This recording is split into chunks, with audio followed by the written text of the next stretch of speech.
नमस्कार, मैं श्याम बाबू आ गया हूँ अपने चैनल आर्टिकल माइक के साथ।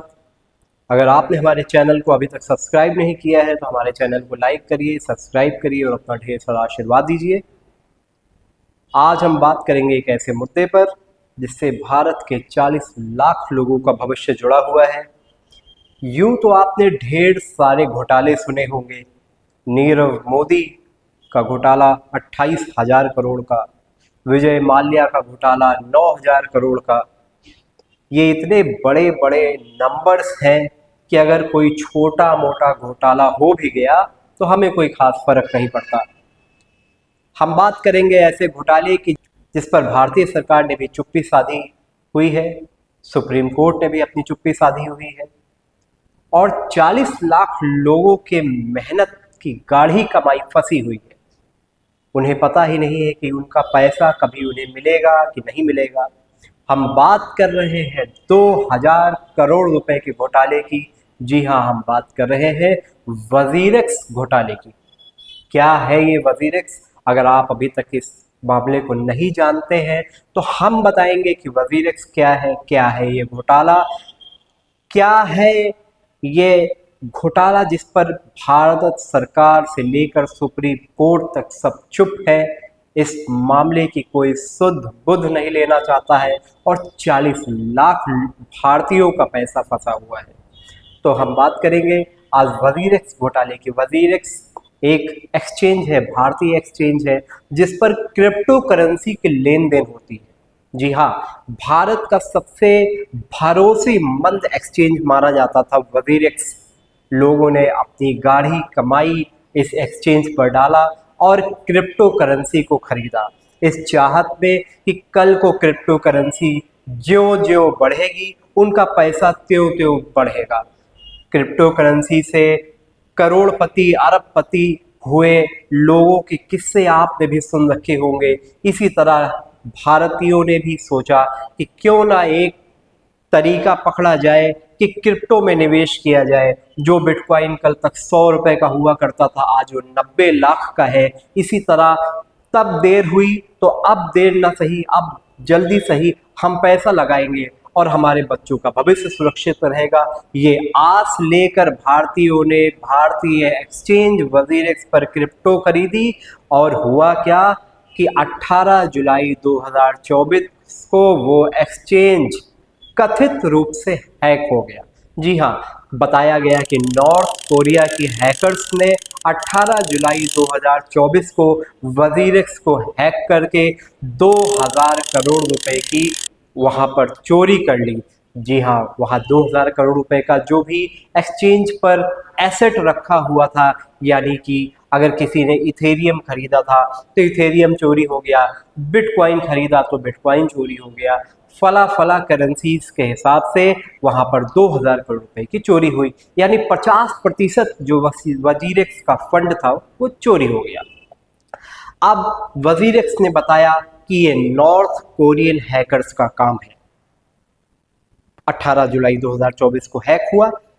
हैक होने के बाद सबसे पहला जो काम करना चाहिए था कि वो एक्सचेंज पर पैसे के लेन देन को तुरंत बंद कर देना चाहिए था, लेकिन वजीरेक्स ने ऐसा नहीं किया।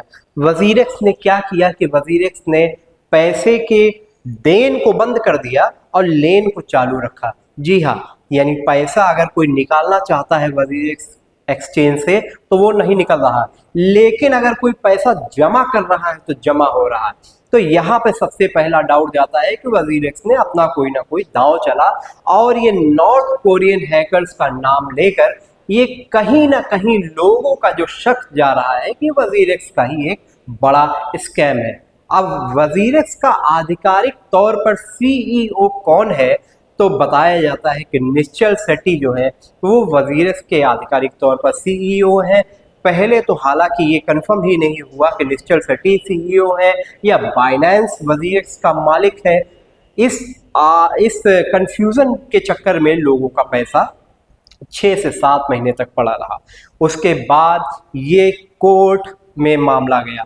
आपको जानकर सबसे बड़ी हैरानी होगी कि पैसा भारतीयों का, एक्सचेंज भारतीय, लेकिन कोर्ट कौन सी? भारतीय कोर्ट नहीं, कोर्ट गई सिंगापुर की सुप्रीम कोर्ट। जी हाँ, आपने बिल्कुल सही सुना। ये भारतीयों का पैसा, भारतीयों का भविष्य कौन तय करेगा? सिंगापुर का कोर्ट तय करेगा कि भारतीयों का पैसा देना है कि नहीं देना है, कैसे देना है, कब देना है और कितना देना है। सबसे बड़ी बात मैं बताता हूँ आपको कि अगर आपसे पूछा जाए कि 100 रुपए का 85% कितना हुआ, तो आप कहेंगे 85% 85 रुपया हुआ। जी हाँ, बिल्कुल सही उत्तर है आपका। 100 रुपए का 85% 85 रुपया हुआ।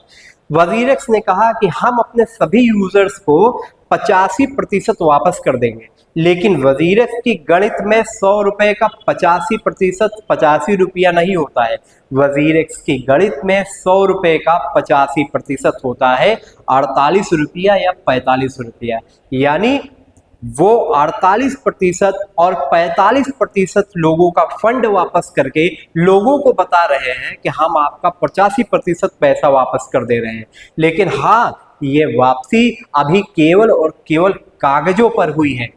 ये पैसा किसी के खाते में नहीं गया है। वजीरेक्स ने केवल एक नोटिफिकेशन दिखाया है कि ये आपका अमाउंट है, ये आपका कुल पैसा है, ये आपके कुल एसेट है आपके, और ये 85% आपके टोटल पैसे की वैल्यू है, जो कि मुश्किल से 45% के आसपास बैठती है। तो ये वजीरेक्स का गणित है जो किसी के पल्ले नहीं पड़ रहा।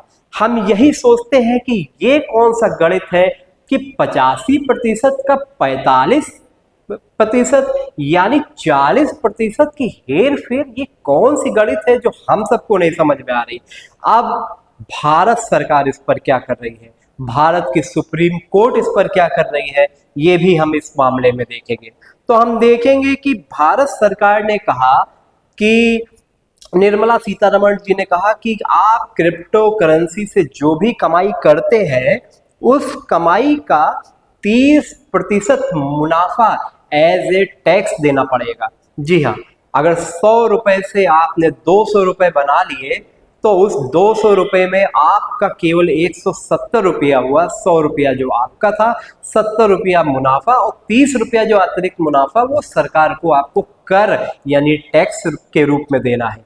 तो अगर सरकार आपके क्रिप्टो करेंसी में 30% का टैक्स ले रही है तो सरकार आपके क्रिप्टो करेंसी की चोरी में मुंह बंद करके क्यों बैठी हुई है?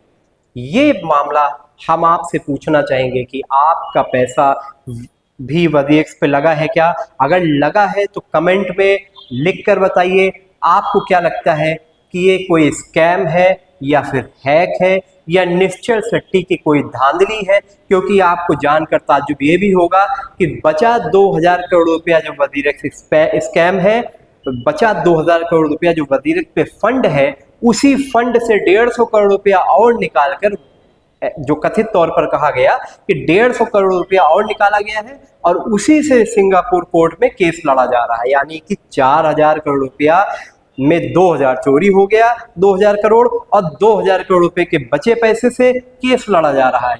आप समझ सकते हैं किस प्रकार से लोगों को ठगा जा रहा है, किस प्रकार से लोगों के साथ धोखा हो रहा है, और कोई नहीं है बोलने वाला कि कौन वजीरेक्स के यूजर्स के साथ खड़ा है, कौन वजीरेक्स के यूजर की गाढ़ी कमाई की भरपाई करवाएगा।